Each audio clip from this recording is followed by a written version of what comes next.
Hello everyone. In this video, we will see how to set up a data pipeline using Bitquery's real-time GraphQL subscription to get pump fund data. We will then integrate it with Google PubSub and then feed the data into a big Google BigQuery table. This is a sample setup. You can use any intermediary instead of a Google PubSub and feed it into BigQuery, or you can use Google PubSub itself to feed it into any other cloud database. So let's see how to do it. So we will be using this subscription query which gets latest trades on PumpFun. First, go to console.cloud.google.com and set up billing for your account. So we will be BigQuery uses compute API which needs billing to be added to your account. So you can use a free tier for this project if you want to test. So next, search for PubSub in the search bar and then select create topic. Once you set up a topic, we will now use these topic details to publish messages. Go to the subscription tab once you create the topic and create a subscription. So you can create how many ever subscriptions that you want. So I've created two, one to create a snapshot for me to check and other which will write to the BigQuery table.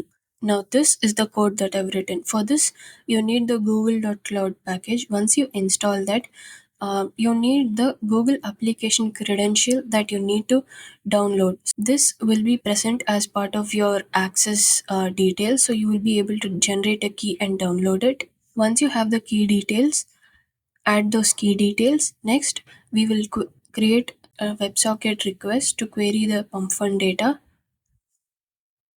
Now, this function fetch and publish will get pump fund data and it will select few fields in the response and then publish it. So publisher.publish will send this JSON data to the PubSub integration. Once you have these details, you have to set up permissions for your service account to access the BigQuery table. So this your service accounts, your PubSub service account should be able to access both the PubSub integration as well as the BigQuery table. So next, you need to create a new table.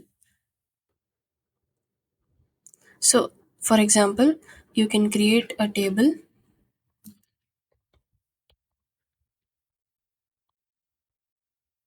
add the schema here. So this schema will match the fields here. So I have created a table. All the fields are in the text format. Now, once you have created the table, create a subscription which will write to BigQuery and it will write to the table and you select use table schema. Once you are done with this, I ran this code and you can see that the message is being published in real time.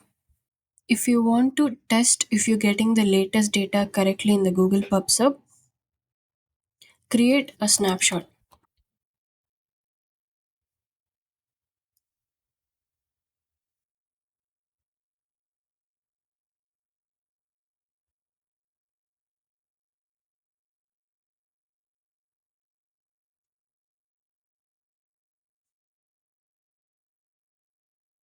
And then go to the subscription and select pull. Once you do that, you can see the data coming in here. This will show you the latest data that was published.